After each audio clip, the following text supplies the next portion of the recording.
Telugu Desam party ప్రతిష్టాత్మకంగా నిర్వహించే మహానాడు మరో 3 రోజుల్లో ప్రారంభం కానుంది. ఈ నెల 27, 28, 29 తేదీల్లో కడప వేదికగా నిర్వహించే మహానాడుకు ఏర్పాట్లు ముమ్మరంగా జరుగుతున్నాయి. తొలి రోజు పార్టీ ప్రతినిధుల సభ, పార్టీ సంస్థాగత నిర్మాణం, విధి విధానాలు, సిద్ధాంతాలు, భవిష్యత్ కార్యాచరణపై క్యాడర్కు నేతలు దిశానిర్దేశం చేయనున్నారు. రెండో రోజు ప్రతినిధుల సభతో పాటు కూటమి ప్రభుత్వం ఏడాది పాలనలో చేపట్టిన అభివృద్ధి సంక్షేమ కార్యక్రమాలపై రూపొందించిన ముసాయిదా తీర్మానాలపై చర్చించనున్నారు. మూడో రోజు 5 లక్షల మందితో భారీ బహిరంగ సభ నిర్వహించనున్నారు. మాజీ మంత్రి యనమల రామకృష్ణుడు కన్వీనర్ గా ఉన్న మహానాడు తీర్మానాల కమిటీ కసరత్తు పూర్తి చేసింది. రాష్ట్ర వ్యాప్తంగా మినీ మహానాడుల నుంచి వచ్చిన తీర్మానాలతో పాటు పార్టీ పరంగా తీసుకున్న నిర్ణయాలపై గత 4-5 రోజులుగా తీర్మానాల కమిటీ కసరత్తు చేసింది.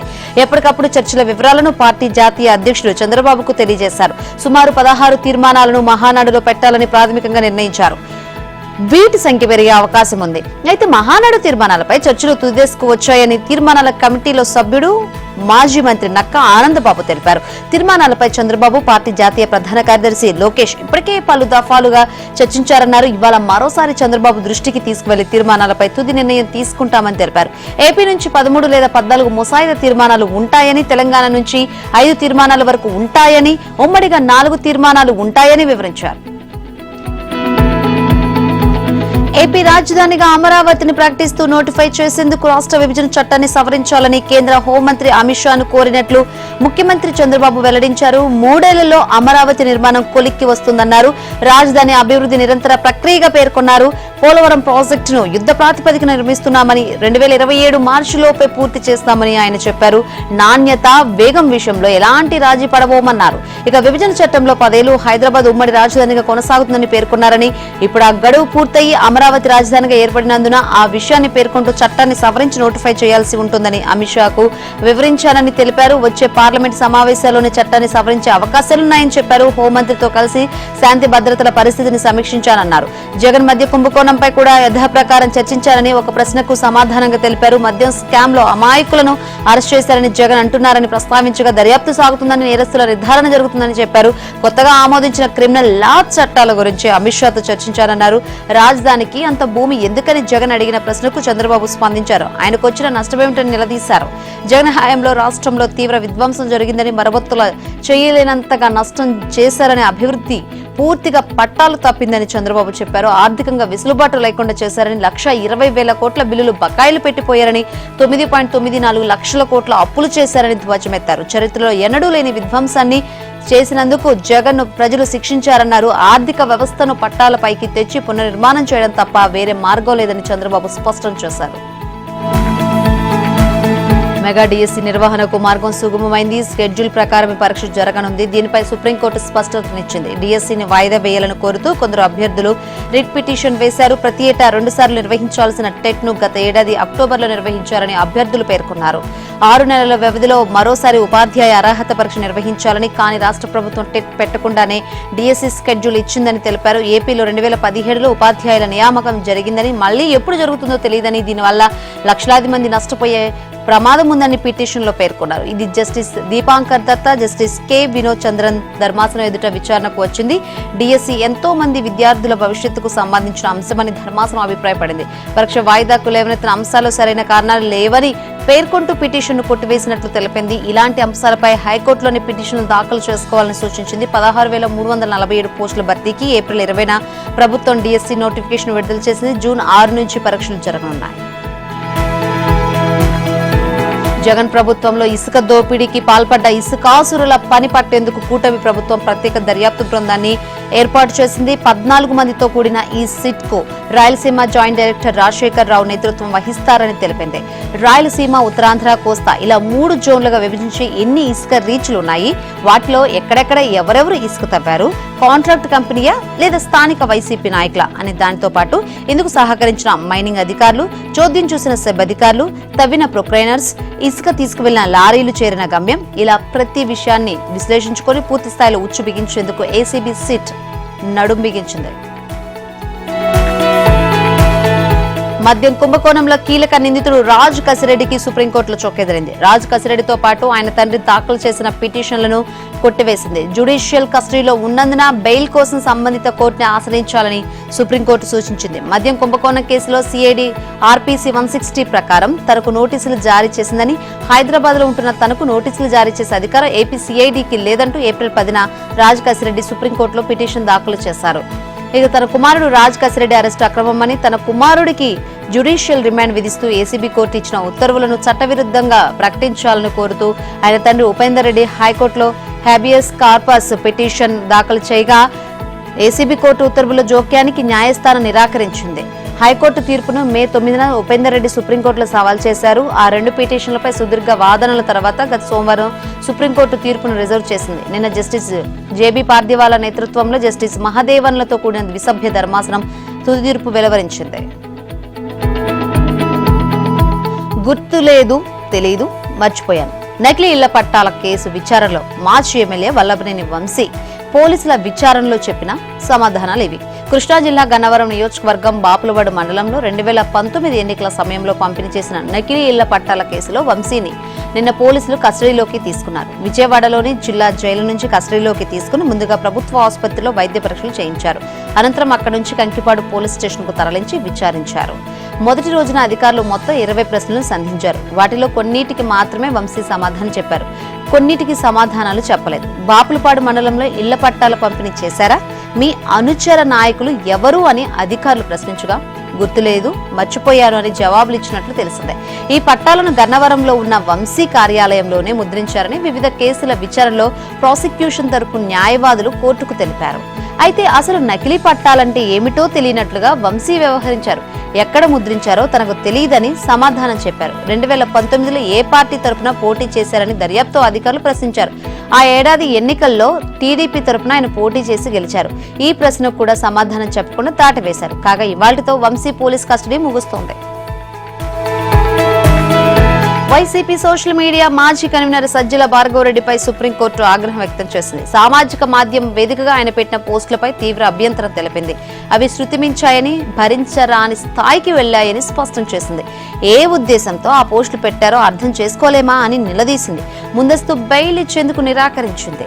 2023లో టీడీపీ అధినేత చంద్రబాబు, అప్పటి తెలుగు మహిళా అధ్యక్షురాలు అనిత, ఎంఆర్పీఎస్ వ్యవస్థాపకుడు మందకృష్ణ మాదిగలపై అనుచిత పోస్టులు పెట్టారని, అవి తీసివేయాలని అడిగినందుకు తనను చంపుతానని బెదిరించి కులం పేరుతో తనను, అనితను దూషించారని కడప జిల్లా పులివెందులలో కొండప్పగారి హరి అనే దళితుడు ఫిర్యాదు మేరకు గతేడాది నవంబర్లో సజ్జల భార్గవరెడ్డి జగన్ కు వరుసకు మేనల్లుడయ్యే సింగారెడ్డి అర్జున్ రెడ్డి, వైసీపీ సోషల్ మీడియాకు చెందిన వర్ర రవీందర్ రెడ్డిపై పోలీసులు ఎస్సీ ఎస్టీ అట్రాసిటీ కేసు నమోదు చేశారు. ఆ కేసులో బెయిల్ కోరుతూ భార్గవరెడ్డి హైకోర్టులో పిటిషన్ దాఖలు చేయగా నిరాశ ఎదురైంది. దీంతో ఈ నెల 13న ఆయన సుప్రీంకోర్టును ఆశ్రయించారు. ఆ పిటిషన్పై నిన్న ద్విసభ్య ధర్మాసనం ఎదుట విచారణకు వచ్చింది. భార్గవరెడ్డి తరపున సీనియర్ న్యాయవాది సిద్ధార్థ్ దవే వాదనలు వినిపించారు. ఇది రాజకీయ దురుద్దేశంతో పెట్టిన కేసు అన్నారు. 2021లో ఘటన జరిగితే ఉద్దేశపూర్వకంగానే 4 ఏళ్ల తర్వాత విచారణ చేపట్టారని, భార్గవరెడ్డి వేరే వాళ్లు చెప్పిన అంశాలను మాత్రమే పోస్ట్ చేశారని తెలిపారు. అయితే ధర్మాసనం తీవ్రంగా స్పందించింది. ఇప్పుడు సామాజిక మాధ్యమాల దుర్వినియోగం ఎక్కువైపోయిందని, ఇలాంటి కేసుల్లో బెయిల్ సులభంగా దొరికితే ఆ తర్వాత సామాజిక మాధ్యమాల్లో పోస్టులు చేసేవారిని నియంత్రించలేమని అభిప్రాయపడింది. అగ్రిగోల్డ్ భూములను అక్రమంగా విక్రయించిన వ్యవహారంలో వైసీపీ నేత మాజీ మంత్రి జోగి రమేష్ అడ్డంగా బుక్కయ్యారు. గత ప్రభుత్వంలో అధికారాన్ని అడ్డుపెట్టుకుని ఏకంగా సిఐడి ఈడీ అటాచ్మెంట్ లో ఉన్న భూములను కొనుగోలు చేసినట్లుగా డాక్యుమెంట్స్ సృష్టించి వాటినే ప్లాట్స్ గా చేసి విక్రయించినట్లు విచారణలో తేలింది. ఈ వ్యవహారంలో జోగి రమేష్ తన కొడుకు, సోదరుని రంగంలోకి దింపారు. భూ లావాదేవీలన్నీ వారి పేరిటే జరిగాయి. జోగి రమేష్ తెర వెనుక ఉండి మొత్తం కథ నడిపించారు. అయితే గురువారం సాయంత్రం రెవెన్యూ, సిఐడి, ఏసీబీల సంయుక్త బృందం క్షేత్రస్థాయి పరిశీలన తర్వాత అక్రమాలను నిగ్గు తేల్చింది. అగ్రిగోల్డ్ భూములను విక్రయించినట్లు చట్టబద్దమైన ఆధారాలు లభించాయి. దీంతో జోగి రమేష్ మెడకు మరింతగా ఉచ్చు బిగుసుకోవడం ఖాయంగా అనిపిస్తుంది. సిఐడి, ఈడీ అటాచ్ లో ఉన్న భూములను కొనుగోలు చేయడం లేదా అమ్మకాలు సాగించే అధికారం ఎవరికీ లేదు. జోగి రమేష్ సాగించిన భూ దందాలో ఆయన కుటుంబం భారీగా లబ్ధి పొందింది. ప్రస్తుతం ఆయన కుమారుడు జోగి రాజీవ్ బెయిల్ పై బయటకొచ్చారు. ఈ కేసులో వాస్తవాలు నిగ్గు తేలడంతో రాజీవ్ తో పాటు అదృశ్యంగా ఉండి ఈ మొత్తం కథ నడిపించిన అంతిమ లబ్ధిదారు జోగి రమేష్ ను కూడా కేసులో చేర్చే అవకాశాలు కనిపిస్తున్నాయి. బెట్టింగ్ అనేది సమాజ వికృత క్రీడని సుప్రీంకోర్టు వ్యాఖ్యానించింది. చట్టాన్ని అమలు చేయడం ద్వారా ప్రజలు స్వచ్ఛందంగా బెట్టింగ్ లో పాల్గొనడాన్ని ఆపలేమని అభిప్రాయపడింది. అన్ని ఆఫ్లైన్, ఆన్లైన్ బెట్టింగ్ యాప్లపై నిషేధం విధించాలని కోరుతూ ప్రజాశాంతి పార్టీ అధ్యక్షుడు కె పాల్ మార్చి 26న సుప్రీంకోర్టులో పిటిషన్ దాఖలు చేశారు. ఈ పిటిషన్ పై justice Suryakant, justice N Koteshwar Singh తో కూడిన ద్విసభ్య ధర్మాసనం నిన్న విచారణ చేపట్టింది. కె పాల్ స్వయంగా వాదనలు వినిపించారు. బెట్టింగ్ యాప్ల కారణంగా ఒక్క తెలంగాణలోనే గత 2 ఏళ్లలో 1000 మందికి పైగా బలవన్మరణానికి పాల్పడ్డారని ధర్మాసనం దృష్టికి తీసుకువెళ్లారు. దాదాపు 25 మంది నటులు, ఇన్ఫ్లుయెన్సర్స్ తమ స్వార్థం కోసం అమాయకుల జీవితాలతో ఆటలాడుకున్నారని ఆరోపించారు. బెట్టింగ్ యాప్లను ప్రమోట్ చేసిన సెలబ్రిటీస్ పై చర్యలు తీసుకోవాలని, దీనికి సంబంధించి ప్రత్యేక చట్టాన్ని తీసుకొచ్చేలా కేంద్రానికి ఆదేశాలు జారీ చేయాలని విజ్ఞప్తి చేశారు. కేరళలో నైరుతి రుతుపవనాల ప్రవేశానికి వాతావరణం అనుకూలంగా ఉంది. అరేబియా సముద్రం, బంగాళాఖాతంలో ఉపరితల ఉష్ణోగ్రతలు 30 నుంచి 32 డిగ్రీల వరకు నమోదవుతున్నాయి. రుతుపవన గాలులు హిందూ మహాసముద్రం మీదుగా అరేబియా, బంగాళాఖాతం వైపు వీస్తున్నాయి. దీంతో కేరళ, కర్ణాటకలో 2 నుంచి 3 రోజుల నుంచి వర్షాలు కురుస్తాయి. ఇదే సమయంలో దక్షిణ కొంకన్ కు ఆనుకొని అరేబియా సముద్రంలో ఏర్పడిన అల్పపీడనం నిన్న బలపడి తీవ్ర అల్పపీడనంగా మారింది. కాగా ఈ నెల 27న పశ్చిమ మధ్య బంగాళాఖాతం, దానికి ఆనుకొని ఉత్తర బంగాళాఖాతంలో అల్పపీడనం ఏర్పడనుంది. ఇది నైరుతి రుతుపవనాల పురోగమనానికి అనుకూలిస్తుందని వాతావరణ నిపుణులు అంచనా వేస్తున్నారు. బంగాళాఖాతంలో అనేక ప్రాంతాలకు ఇప్పటికే నైరుతి రుతుపవనాలు విస్తరించిన నేపథ్యంలో రుతుపవన కరెంటు బలంగా ఉంది. దీంతో కోస్తాంధ్ర తీరం వెంబడి బలమైన గాలులు వీస్తున్నందున 27 వరకు చేపల వేటకు వెళ్లరాదని వాతావరణ శాఖ హెచ్చరించింది. ఇవాళ అల్లూరి, మన్యం, తూర్పుగోదావరి, కోనసీమ, కాకినాడ, ఏలూరు జిల్లాలో పిడుగులతో మోస్తరు వర్షాలు కురుస్తాయని విపత్తుల నిర్వహణ సంస్థ తెలిపింది. అనకాపల్లి, పశ్చిమ గోదావరి, ఎన్టీఆర్ జిల్లాలో పాటు రాయలసీమలో తేలికపాటి నుంచి మోస్తరు వర్షాలు, మేఘాలు ఆవరించని ప్రాంతాల్లో ఎండ, ఉక్కుపోత కొనసాగుతాయని వాతావరణ శాఖ తెలిపింది. తెలంగాణ రాష్ట్ర అభివృద్ధి దిశగా ప్రభుత్వం రూపొందిస్తున్న ప్రణాళికలు ఢిల్లీ వేదికగా ఆవిష్కృతం కానున్నాయి. 2047 నాటికి తెలంగాణ సాధించదలుచుకున్న లక్ష్యాలు, సుపరిపాలన విధానాలతో రూపొందించిన తెలంగాణ రైజింగ్ విజన్ 2047ను సీఎం రేవంత్ ఇవాళ ఢిల్లీలో నీతి ఆయోగ్ సమావేశంలో ఆవిష్కరించనున్నారు. దీంతో పాటు రాష్ట్రాల అభివృద్ధికి కేంద్రం అందించాల్సిన సహాయ సహకారాలపై తెలంగాణ తరపున ప్రత్యేక నివేదికను సమర్పించనున్నారు. వికసిత్ రాజ్, వికసిత్ భారత్ ఎజెండాగా ఢిల్లీలోని భారత మండపంలో నీతి ఆయోగ్ గవర్నింగ్ కౌన్సిల్ సమావేశం జరగనుంది. ఇందులో తెలంగాణ అభివృద్ధి లక్ష్యంగా పెట్టుబడుల సాధన, మౌలిక వస్తువుల అభివృద్ధి ఏ విధంగా ముందుకు వెళ్తున్నామనే అంశంతో పాటు ఇప్పటికే ఏర్పాటు చేసుకున్న తెలంగాణ రైజింగ్ నినాదం గురించి సీఎం తెలియజేస్తారు. తెలంగాణను $1 ట్రిలియన్ ఆర్థిక వ్యవస్థగా మార్చడమే లక్ష్యంగా చేపడుతున్న పనుల గురించి కూడా వివరించనున్నారు. అదేవిధంగా ఇన్ఫర్మేషన్ టెక్నాలజీ, ఔషధ రంగము, పట్టణీకరణలో ఇప్పటికే తెలంగాణ ముందుందని, ఆయా రంగాల్లో మరింత ముందుకు వెళ్లేందుకు ప్రజాప్రభుత్వం చర్యలు చేపడుతుందని తెలుపనున్నారు. ఇవాళ భారత్ మండపంలో ప్రధాని మోదీతో పాటు పలువురు ఇతర రాష్ట్రాల ముఖ్యమంత్రులతో కలిసి సీఎం రేవంత్ అల్పాహారం చేయనున్నారు. ఆ తర్వాత ప్రధాని ఇతర రాష్ట్రాల సీఎంలతో కలిసి గ్రూప్ ఫోటో కార్యక్రమంలో పాల్గొనున్నారు. కాగా 2018 తర్వాత నీతి ఆయోగ్ సమావేశానికి తొలిసారిగా ముఖ్యమంత్రి రేవంత్ రెడ్డి తెలంగాణ తరపున హాజరవుతున్నారు. ఎన్నికల సమయంలోనే రాజకీయాలు మాట్లాడతానని, ఆ తర్వాత అందరినీ కలుపుకొని రాష్ట్రాన్ని అభివృద్ధి చేయడమే తన పని అని ముఖ్యమంత్రి రేవంత్ రెడ్డి అన్నారు. రాష్ట్ర అభివృద్ధి విషయంలో కేంద్ర ప్రభుత్వ సహకారం తీసుకుంటానని చెప్పారు. నిధుల కోసం ప్రధాని నరేంద్ర మోదీని ఎన్నిసార్లైనా కలుస్తానని, రావాల్సిన నిధులు తెచ్చుకుంటానని స్పష్టం చేశారు. చెరువు మీద అలిగితే ఏమవుతుందో తెలుసునని, గత ముఖ్యమంత్రి చెరువు మీద అలిగి ఫామ్ హౌస్ లో పడుకుంటే ఏమైందో అందరూ చూశారని వ్యాఖ్యానించారు. అందుకే సోనియా, రాహుల్ ఖర్గే సూచనలు పాటిస్తూ రాష్ట్ర ఆదాయాన్ని పెంచేలా ప్రయత్నిస్తున్నానన్నారు. నిన్న సంగారెడ్డి జిల్లా జహీరాబాద్ నియోజకవర్గంలో రైల్వే ఓవర్ బ్రిడ్జ్, కేంద్రీయ విద్యాలయం, నిమ్స్ 4 లేన్ రహదారితో పాటు బసవేశ్వర విగ్రహాన్ని సీఎం ప్రారంభించారు. అనంతరం జరిగిన బహిరంగ సభలో మాట్లాడుతూ రాష్ట్రంలో ఇండస్ట్రీస్, ఫార్మా, ఐటీ రంగాల్లో ప్రగతి సాధించాల్సి ఉందన్నారు. ఆదాయం పెంచాలి, పేదలకు పంచాలి అనే సంక్షేమ నినాదంతో ముందుకు వెళ్తున్నామని చెప్పారు. రాష్ట్రానికి ముఖ్యమంత్రిని అహంభావం తనకి ఏమాత్రం లేదని రేవంత్ అన్నారు. ఎప్పటిలాగానే పేదోడు పెద్దోడు అనే తేడా లేకుండా ఎవరినైనా కలుస్తానన్నారు. ప్రతిపక్షంలోనూ అధికార పక్షంలోనూ ఒక్కరోజు కూడా సెలవు తీసుకోలేదని తెలిపారు. ఇక ప్రశ్నించే గొంతుగా ఉండాల్సిన ప్రతిపక్ష నేత ఫామ్ హౌస్ లో పడుకుంటారా, అధికారం ఉంటేనే అసెంబ్లీలో అడుగు పెడతారా అని సీఎం రేవంత్ ప్రశ్నించారు. శాసనసభకు వచ్చి ఆయన అనుభవంతో తమ తప్పొప్పులు చెప్తే సరిదిద్దుకుంటామని అన్నారు. ఈ ఏడాది రాష్ట్రంలోని మహిళా సంఘాలకు 21,000 కోట్ల బ్యాంకు లింకేజ్ రుణాలు ఇవ్వనున్నట్లు ప్రకటించారు. ఈ నిధులతో అదానీ, అంబానీలతో పోటీ పడేలా ఆడబిడ్డలు వ్యాపారం చేయాలని సీఎం రేవంత్ ఆకాంక్షించారు. విదేశాలకు బియ్యం ఎగుమతి చేసే విషయమై ఏపీ తెలంగాణలు కలిసి పనిచేయాలని నిర్ణయించాయి. ముఖ్యంగా కాకినాడ ఓడరేవు నుంచి ఎగుమతులు సహకరించుకోవాలని అంగీకారానికి వచ్చాయి. రైతుల నుంచి ధాన్యం సేకరణ, ప్రజలకు ఆహార భద్రత కల్పించడం, బియ్యం ఎగుమతుల్లో పరస్పరం సహకరించుకోవడానికి ఇరు రాష్ట్రాల మధ్య ఒప్పందం కుదిరింది. పౌర సరఫరాల శాఖ ఆస్తుల విభజనపై ఇరు రాష్ట్రాల మంత్రులు ఉత్తమ్ కుమార్ రెడ్డి, నాదెండ్ల మనోహర్లు హైదరాబాద్ లో సమావేశమయ్యారు. ఇరు రాష్ట్రాల పౌర సరఫరాల శాఖ కమిషనర్లు డిఎస్ చౌహాన్, సౌరభ్ గౌర్, ఇతర ఉన్నతాధికారులు పాల్గొన్నారు. ఈ సందర్భంగా సంప్రదింపుల అనంతరం పలు నిర్ణయాలు తీసుకున్నారు. హైదరాబాద్ లోని పౌర సరఫరాల భవన్ లో ఆంధ్రప్రదేశ్ కు కేటాయించిన సగం వాటా భవనాన్ని జూన్ 1 నుంచి తెలంగాణ వాడుకోనుంది. తెలంగాణ రాష్ట్ర పౌర సరఫరాల కార్పొరేషన్ దీన్ని వినియోగించుకుంటోందని ఉత్తమ్ తెలిపారు. ఉమ్మడి పౌర సరఫరాల కార్పొరేషన్ కు తెలంగాణలో ఉన్న ఆస్తుల పరస్పర అవగాహనతో క్రమక్రమంగా తెలంగాణకు బదలాయిస్తారని చెప్పారు. దశలవారీ ఆస్తుల మార్పిడిపై చర్చలు జరిగాయని వెల్లడించారు. తెలంగాణలో ఉన్న ఆస్తులని ఇవ్వాలని తాము అడిగినప్పుడు ఏపీ సానుకూలంగా స్పందించిందని, వారి సహకారానికి కృతజ్ఞతలని అన్నారు. తెలంగాణ వాడుకుంటున్న వాటాకు అద్దె చెల్లించేందుకు ఒప్పందం కుదిరిందని ఏపీ అధికారులు వెల్లడించారు. ఇక ధాన్య నిల్వల విషయంలోనూ పారదర్శకతను పెంచేందుకు కొత్త సాంకేతిక పరిజ్ఞానాన్ని అందిపుచ్చుకోవాలని ఇద్దరు మంత్రులు నిర్ణయించారు. వినియోగదారులకు ఎక్కువగా నచ్చే రకాల ధాన్యాన్ని పండించేందుకు ఇరు రాష్ట్రాల వ్యవసాయ శాఖలు కలిసి పనిచేయాలని నిర్ణయించారు.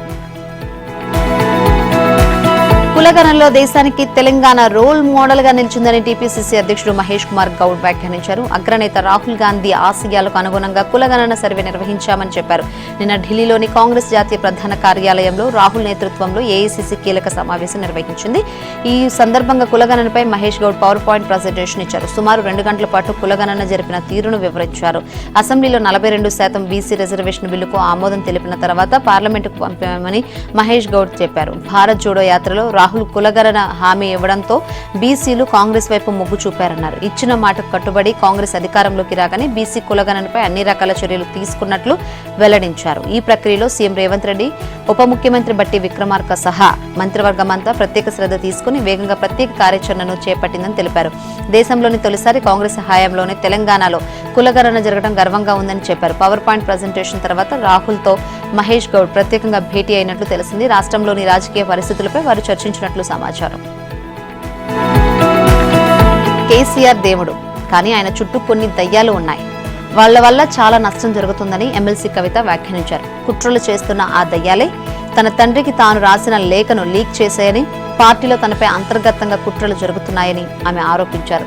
తన కుమారుడి గ్రాడ్యుయేషన్ వేడుకకు హాజరై తిరిగి వచ్చేసరికి లేఖ లీక్ అయిందంటూ హంగామా జరుగుతోందని, ఆ లేఖ 2 వారాల క్రితం కేసీఆర్ కు తాను రాసిందేనని స్పష్టత ఇచ్చారు.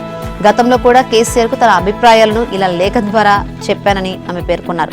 వరంగల్ సభ తర్వాత లేఖ ద్వారా తన అభిప్రాయాలను పార్టీ అధినేతకు వెల్లడించానని, కేసీఆర్ కు లేఖ రాయడంలో తనకు ఎలాంటి వ్యక్తిగత ఎజెండా లేదని ఆమె స్పష్టం చేశారు. పార్టీలో అన్ని స్థాయిలో ఉన్న వారు అనుకునే విషయాలు దాదాపు సగం తెలంగాణ ప్రజలు అనుకుంటున్న విషయాలను మాత్రమే తాను లేఖలో రాశానని చెప్పారు.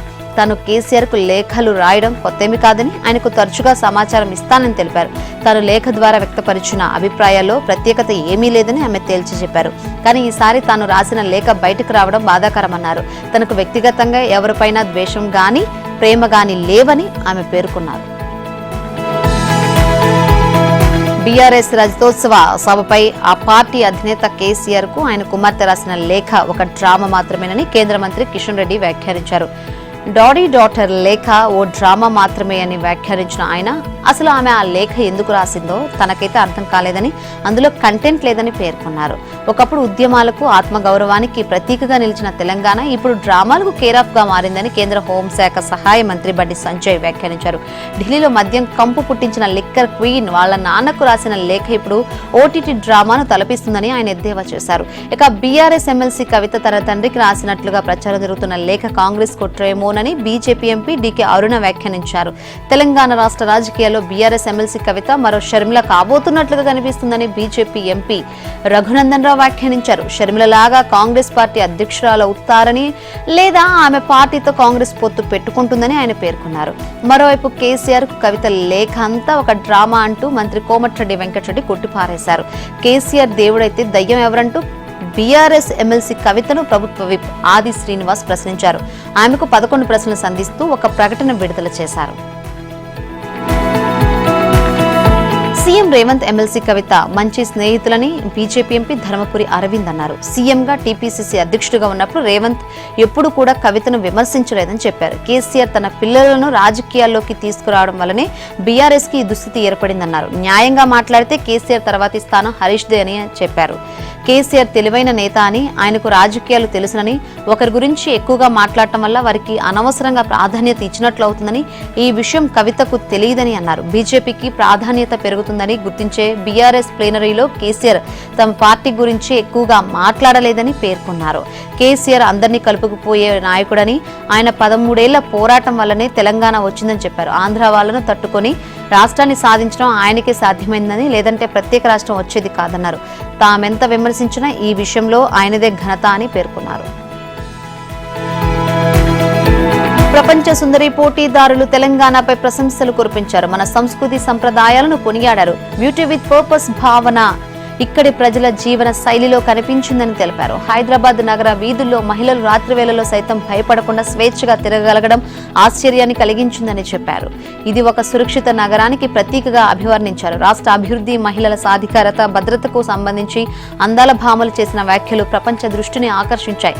రాష్ట్ర ప్రభుత్వం ప్రతిష్టాత్మకంగా నిర్వహిస్తున్న 72వ మిస్ వరల్డ్ పోటీలు పాల్గొంటున్న పలు దేశాల అందగత్తెలు హైదరాబాద్తో పాటు తెలంగాణ రాష్ట్ర ప్రాభవాన్ని ప్రశంసించారు. నిన్న హోటల్ ట్రైడెంట్ లో నిర్వహించిన head to head challenge final జరిగింది. Europe, Africa, Asia, Oceana, America, కరేబియన్ల నుంచి 5 చొప్పున పాల్గొన్న పోటీదారులు సామాజిక కోణంపై తమదైన శైలిలో జడ్జిలకు సమాధానాలిచ్చారు. ఇందులో miss Wales, miss Turkey, miss Trinidad Tobago, miss Zambia విజేతలుగా నిలిచారు. ఈ పోటీకి ఎంపికైన 20 మందిలో మిస్ ఇండియానంత గుప్తా పేరు లేదు.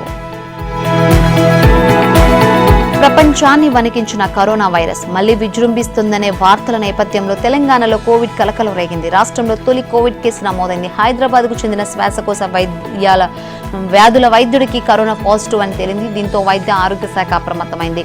హైదరాబాద్ కూకట్పల్లిలో ఓ ప్రముఖ ఆసుపత్రిలో శ్వాసకోశ నిపుణుడైన ఓ వైద్యుడు జలుబు, దగ్గు, జ్వరంతో బాధపడుతున్నాడు. దీంతో ఆయన ఆర్టీపీసీఆర్ పరీక్ష చేయించుకోగా కోవిడ్ పాజిటివ్ అని నివేదిక వచ్చింది. సదరు వైద్యుడు ఇటీవల కాలంలో విదేశాలకు వెళ్లి వచ్చింది లేదు. జలుబు, దగ్గుతో బాధపడుతున్న రోగులకు వైద్యం చేయడం ద్వారా ఆయన కరోనా బారిన పడి ఉంటారని అనుమానిస్తున్నారు. సదరు వైద్యుడిలో కోవిడ్ లక్షణాలు కొంతమేర తగ్గుముఖం పట్టినట్లు తెలిసింది. కాగా కుకట్పల్లి ప్రాంతానికి చెందిన వైద్యుడు కరోనా పాజిటివ్ గా తేలిన విషయాన్ని మేడ్చల్, మల్కాజ్గిరి జిల్లా వైద్య ఆరోగ్య శాఖ అధికారి ధృవీకరించారు. బాధిత వైద్యుడు 5 రోజులు ఐసోలేషన్ పాటించారని, పూర్తిగా కోలుకున్నారని ఓ ప్రకటనలో తెలిపారు. వైద్యుడు కుటుంబ సభ్యులు, సన్నిహితుల్లో కరోనా లక్షణాలు కనిపించలేదని పేర్కొన్నారు. కాగా ప్రజలు ఆందోళన చెందాల్సిన అవసరం లేదని, కరోనా లక్షణాలతో బాధపడుతున్న వారు తమకు సమీపంలోని ప్రభుత్వ ఆసుపత్రులను, ఆరోగ్య కేంద్రాలను సంప్రదించాలని సూచించారు. ఉగ్రవాదం వైపు ఎవరు ప్రోత్సహించారు? ఉన్నత చదువులు చదివి అటువైపు ఎందుకు వెళ్లారు అని ఉగ్రవాద సానుభూతి పరులు సిరాజ్ ఉర్ రెహమాన్, సయ్యద్ సమీర్లను విచారణ అధికారులు ప్రశ్నించారు. రిమాండ్లో ఉన్న వారిని 7 రోజులు పోలీస్ కస్టడీకి తీసుకున్న నేపథ్యంలో నిన్న విజయనగరంలోని పోలీస్ శిక్షణ కళాశాలలో సుదీర్ఘంగా విచారించారు. విశాఖ సెంట్రల్ జైలు నుంచి పగడ్బందీ బందోబస్తు మధ్య ఉదయం 11 గంటల సమయంలో వారిని తీసుకొచ్చారు. NIA, anti terrorist squad, AP Telangana counter intelligence, CID జిల్లా ఇన్ఛార్జ్ ఎస్పీ మాధవ్ రెడ్డితో పాటు సుమారు 20 మంది అధికారులు విచారణలో పాల్గొన్నారు. రాత్రి 9 గంటల వరకు వారు పలు ప్రశ్నలు సంధించారు. విజయనగరానికి చెందిన సిరాజ్, హైదరాబాద్ కు చెందిన సమీర్లను వేర్వేరు గదుల్లో ఉంచి విచారణ చేపట్టారు. వీరి సమాధానాలను బేరేజ్ వేసుకుంటూ విచారణ సాగించినట్లు తెలిసిందే.